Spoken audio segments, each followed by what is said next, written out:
सच्चाई का जब तक पता नहीं है तभी तक भ्रांति है। जब सच्चाई का पता लग जाता है तब सब भय और भ्रांति समाप्त हो जाती है। उदाहरण के लिए रात्रि के अंधेरे में कोई रस्सी पड़ी हुई है गोल गोल, तो रात्रि के अंधकार में वो रस्सी भी सर्प जैसी लगती है, और उस अंधेरे में रात भर आप यही सोचते रहे कि ये सांप है और डरते रहे, भयभीत होते रहे।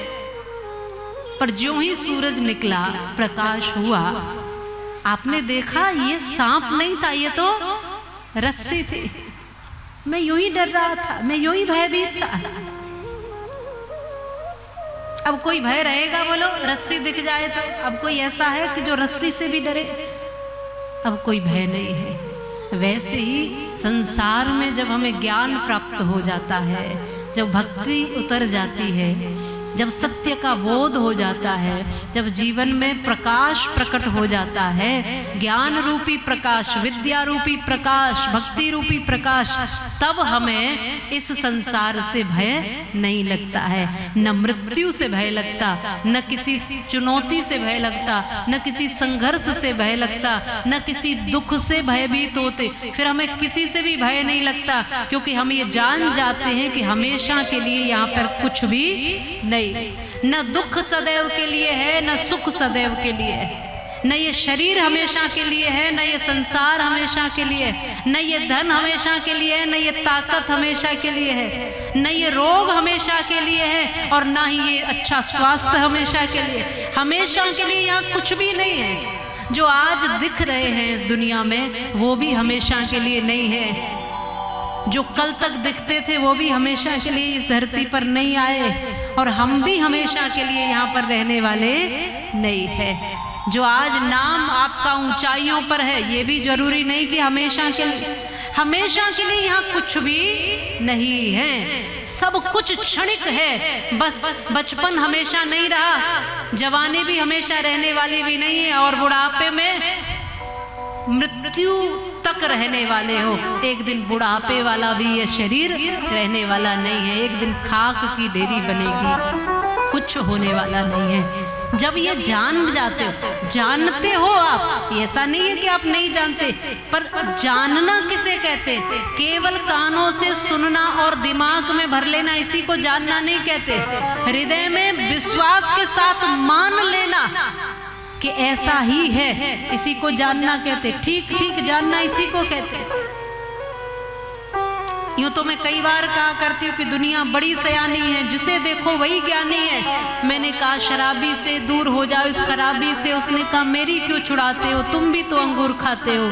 ये उन्हीं अंगूरों का तो पानी है। दुनिया बड़ी सयानी है।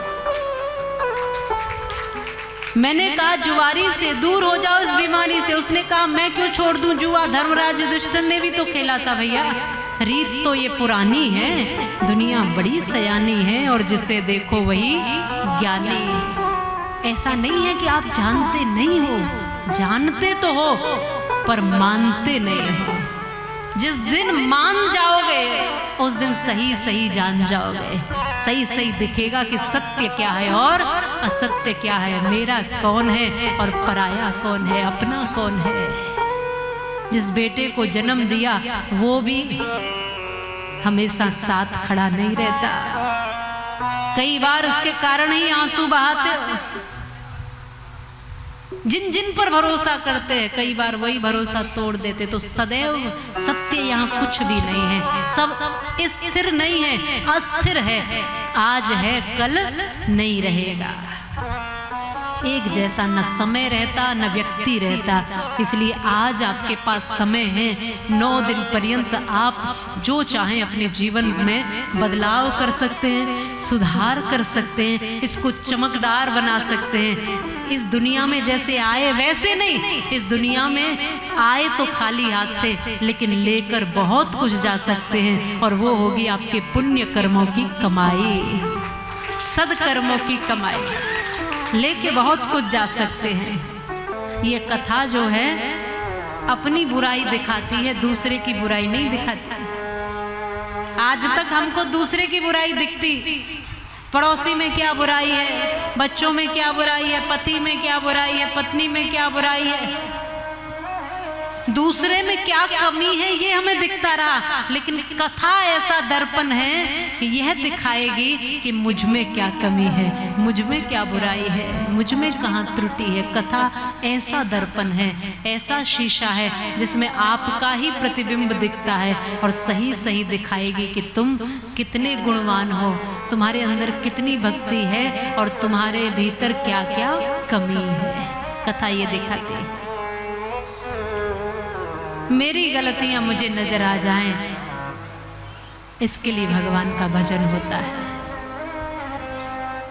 मैं समझाया करती हूँ उदाहरण दे करके कि एक मित्र के यहाँ पर मित्र गया तो स्वागत में चाय ले आए।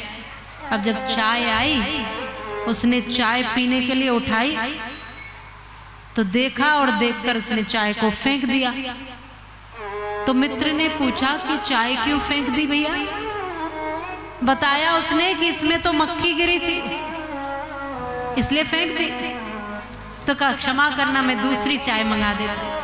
अब दूसरी चाय मंगाई, इसने चाय का कप उठाया, फिर देखा और देख के फिर चाय फेंक दी। इसने कहा अब क्या हुआ? बोले इसमें भी मक्खी गिरी थी।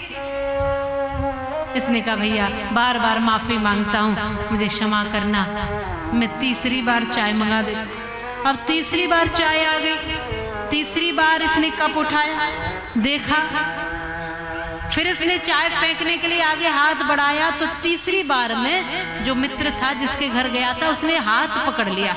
उसने कहा कि तुम्हारी चाय में बार बार मक्खी गिर कैसे जाती है, मैं भी तो देखूं। और ध्यान से इस मित्र ने देखा कि चाय में मक्खी कैसे गिरती।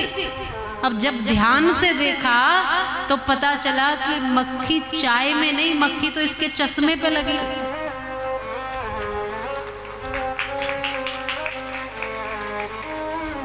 अब चश्मे की मक्खी हटा नहीं रहे हैं, चाय कितनी भी बार फेंकते रहो क्या फर्क पड़ेगा? क्या करना पड़ेगा? चश्मे की मक्खी हटाने के क्या करना पड़ेगा? आंखों की बुराई हटानी पड़ेगी, देखने का नजरिया बदलना पड़ेगा। इस संसार में तो सब कुछ है, लेकिन आपको क्या देखना है ऐसा नजरिया बनाना पड़ेगा। इसमें तो अच्छा भी है, बुरा भी है, सब कुछ है,